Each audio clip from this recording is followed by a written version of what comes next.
Bom, agora aqui nós estamos observando o sistema radicular do tomateiro. Isso aqui é um risotrom. Ele está a 1,70 m de profundidade.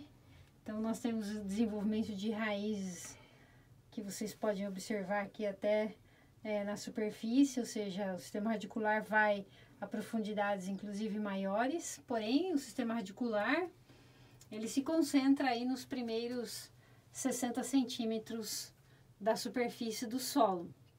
Então, para fazer o manejo da fertirrigação, Júnior, você considera essa profundidade? Olha, na realidade eu costumo trabalhar com o extrator a 20, 40 e 60 de profundidade. Isso daí foi desde o começo. Mas aí na região veio um outro pesquisador e trouxe para a gente a ideia de colocar 15, 30 e 45. Esse risotrom, ele prova para a gente que manejar ele a 20, 40 e 60, eu acredito que seja mais viável, porque você tem raiz ativa nessas profundidades, né? Aí, qual a finalidade de manejar até 60 centímetros no nosso caso? Para a gente ver as perdas, porque a 20 centímetros é onde você tem 80% das raízes, né? Ativas, né? As radicelas mais ativas. Para baixo, a gente acredita que não seja tanto assim. Embora pelo risotrom a gente vê que tem bastante raiz e radicelas aí. Só que como o risotrom ele tá afastado da parede do terreno, então ele pode dar uma ideia errada para a gente aqui, né? Mas pelo que a gente vê aqui e pelas trincheiras que a gente já tinha feito no passado, que a gente já fez trincheira até 2 metros de profundidade e a gente achou raiz embaixo. Isso também por ser um solo que ele tem essa característica que ele é um solo mais arenoso, né? Então ele tem essa característica.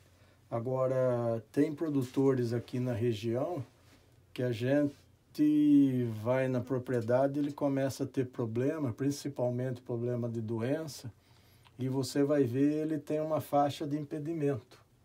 Então, o preparo de solo dele não é bem feito, às vezes ele tem uma faixa de impedimento aí em torno de 40, 50 centímetros, às vezes, ou até...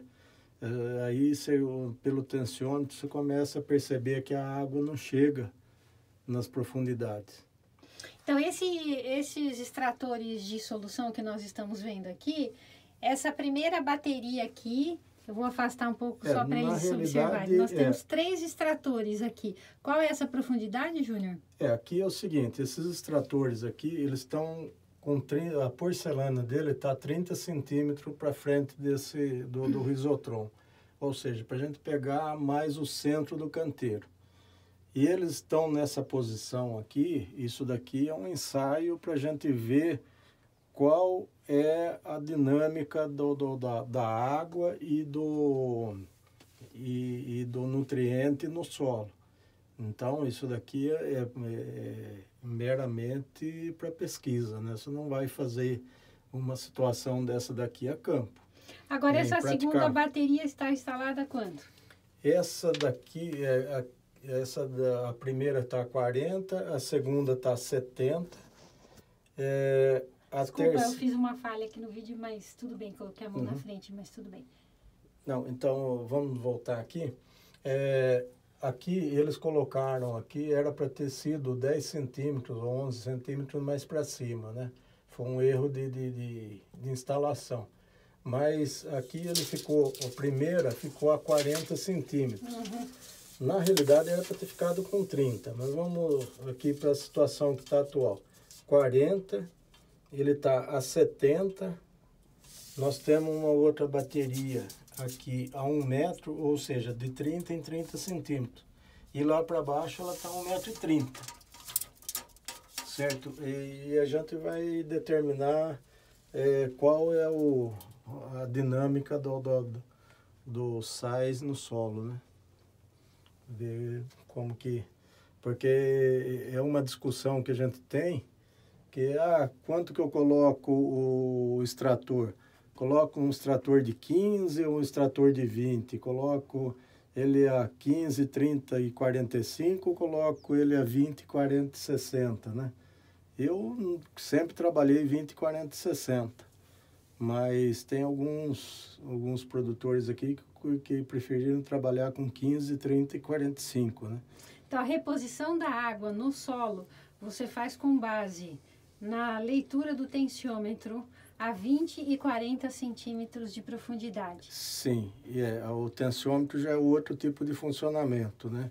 É outra dinâmica. O tensiômetro, a gente, por orientação do professor Rubens Coelho da Exalc, né, que foi quem nos deu a consultoria desde o início, ele nos orientou a colocar a haste de tensiômetro de 20, 40 e 60. Ou seja, a de 20 você vai manejar mais no início da safra. Então, no início, você vai ter que segurar, manter a 20 centímetros ela úmida naquela região. Aí 40 e 60 não tem tanta necessidade, mas eles também não vão ter muita variação. Aí o que vai acontecer? Conforme vai tendo o desenvolvimento da raiz, o de 40 centímetros ele vai começando a ter um consumo maior de água 40. Então você tem que aumentar a lâmina. Se você aumentar demais, ou vamos dizer que você já errou lá para trás a lâmina, a de 60 você já vai começar a ter perdas. Então, se a umidade começar a subir muito a umidade a 60 centímetros, você está errando na lâmina. Se a umidade começar a diminuir a 60, então ou tem um erro na lâmina ou tem algum impedimento no solo que não está deixando essa água chegar a 60 centímetros. Então, quem vai determinar a lâmina, geralmente, é o tensiômetro de 60. O de 20, a gente vai determinar o turno de rega. Então, se você, no início, você irriga, às vezes, uma vez por semana, ou 2 vezes por semana, às vezes você acaba irrigando sem necessidade, porque você tem que fazer aplicação de algum produto via fertirrigação, aí você não tem muito como controlar essa umidade, então você acaba negligenciando um pouco. Mas o ideal é você... Porque uma planta é a mesma coisa para você pensar. Uma criança pequena, um nenezinho, você não vai dar 2 litros de água para ela tomar no dia, né? Embora também ela tome bastante leite, mas não vai tomar tudo isso também. Conforme ela vai crescendo, ela vai aumentando a demanda dela. A planta é a mesma coisa, ela tem um sistema radicular pequeno, conforme vai aumentando o sistema radicular, vai aumentando a demanda de água e nutriente.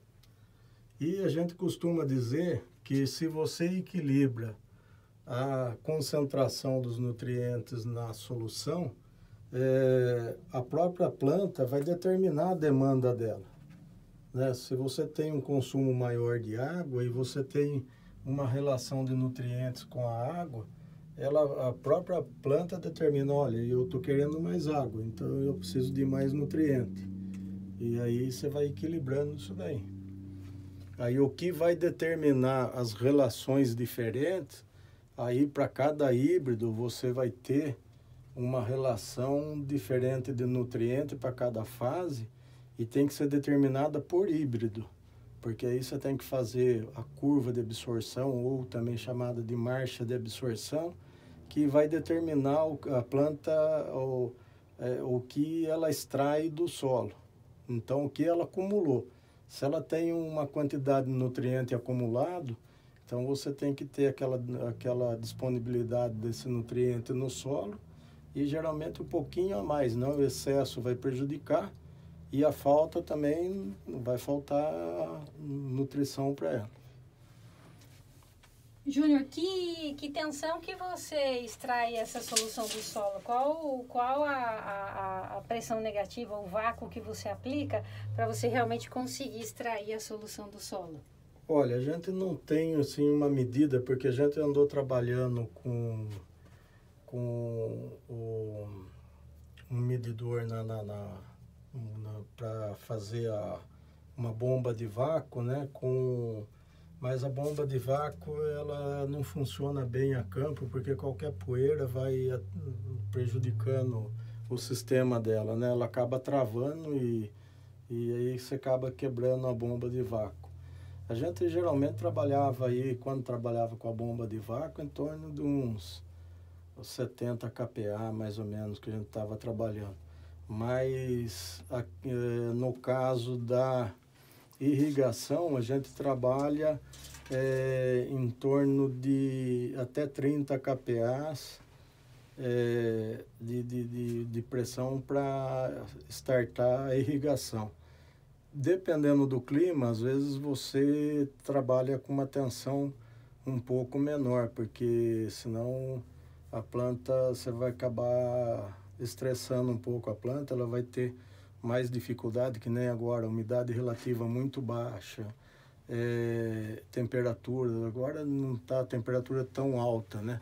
Mas você chega na primavera, aí você tem temperaturas altas, a umidade relativa muito baixa, então você tem que diminuir um pouco a tensão no solo e também você tem que diminuir um pouco também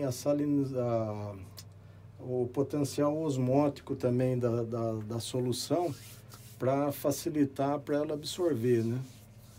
Porque a absorção ela é feita por diferencial de pressão. Então a planta, embora ela seja meio parecida com um canudo, mas você nunca pode comparar ela a um canudo, porque você não tem ninguém chupando lá a ponta do canudo. Então, para ela puxar a água pela raiz, ela tem que perder pela folha. Para acontecer isso daí, e a planta, ela tem um potencial osmótico da planta que tem que ser maior do que o potencial osmótico do solo. Para ela dar esse diferencial de pressão, ela conseguir puxar. E isso que ajuda também, que ela perde a água pela folha, e aí esse deslocamento de água também favorece a absorção da água do solo pela raiz. Perfeito. Então a gente encerra a parte de nutrição da aula de hoje.